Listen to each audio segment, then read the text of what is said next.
So as we are continuing to sort of drill down from, roughly how far in advance you want to start planning, 6 months to a year typically, to maybe the season that you like the most, to now figuring out a day of the week and a couple other caveats with specific, events that happen throughout the year. Okay, so first off, this is super important because not everybody realizes that the marriage bureaus in New York City are only open Monday through Friday.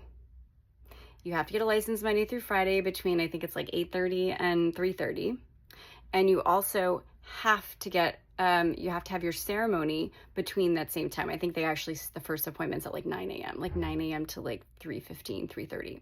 So if you're planning to do a civil union and you want to do it at the city hall, or obviously everybody has to get a license there anyway, you need to know that is a sort of, a factor in the day that you can choose. Now, weekdays are actually fantastic days to get married in New York City.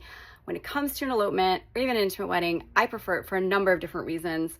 The first reason being that because things are sort of business as usual, the subways are on better schedule. The trains are on better schedule. The kids are in school, people are at work. So you will still find people in places, tourists and everything, but there are just some advantages to a weekday versus a weekend.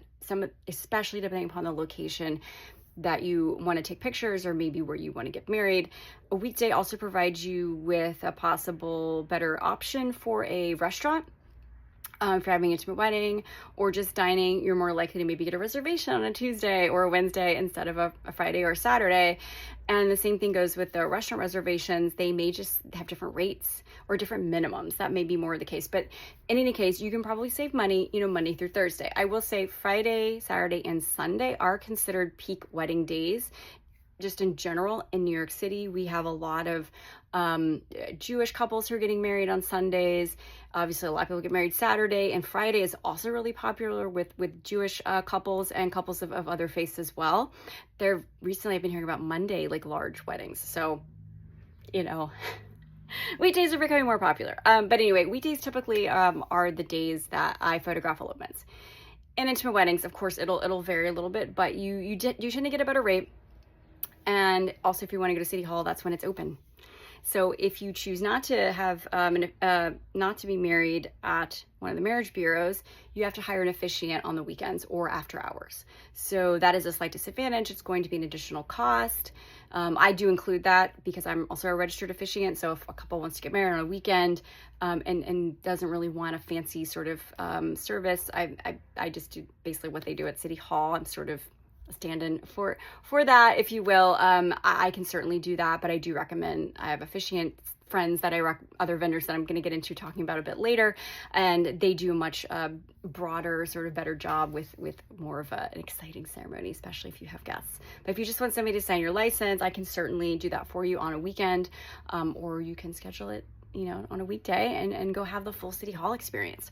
All right, just a couple, I'm going to run through a list here. I do have all of this online, and these all the videos about the seasons and these events are going to be linked, so you can find them. But every year there are a lot of parades that can cause a little bit of, it depends on where you're going to be, but there are quite a few parades between the Thanksgiving Day parade, the Halloween parade, the Pride parade, which is of course on a Sunday in June, the last Sunday in June, Memorial Day parades.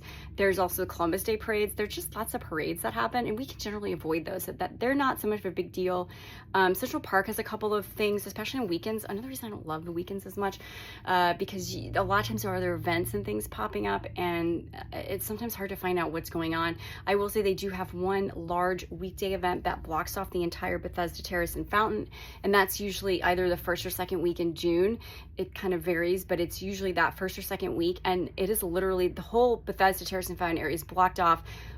Probably, I guess they start on Monday. It's probably Monday midday through Friday midday. That's the entire week that's blocked off, and that is one of the most popular places to take pictures in Central Park. So that's a week that I tell people to avoid if you care about Central Park. Or we were just there this past year. We got there right when they reopened it on the Friday, so I was like, because otherwise you couldn't take photos. You just couldn't even get in. Okay, so yeah, so the park then has races and other things going on the weekends. So, but the park is huge, and New York City's huge. So one of these events on itself is not a big deal. It's just something to know about. Oh, I can't believe, did I forget this? The marathon.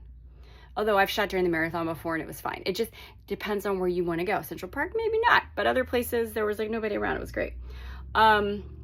Okay, what else do I have? Oh yeah, the UN General Assembly, which I mentioned in the video talking about September previously. You're going to just pay a lot more for hotels.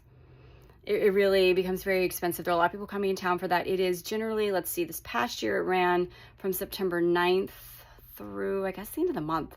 So definitely something to think about when it comes to hotels, understanding that is, in terms of hotels, probably the worst time.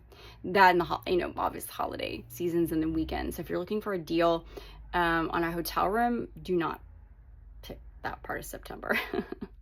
Obviously, yeah, it's just not ideal. Let's see, what else? Yeah, that's probably it in terms of like specific dates.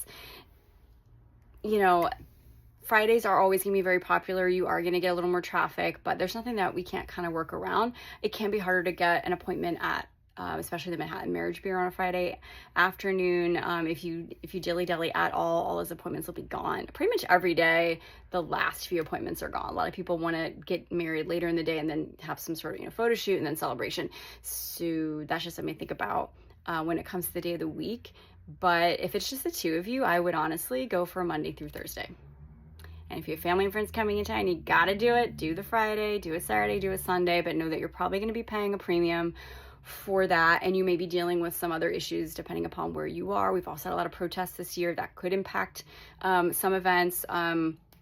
It's just, it's New York City. There's sometimes you just can't do anything about these things, but it's just important to know and to understand if you're really worried about a particular thing impacting your experience, or you want a particular location. It's important to know when that area is not going to be accessible.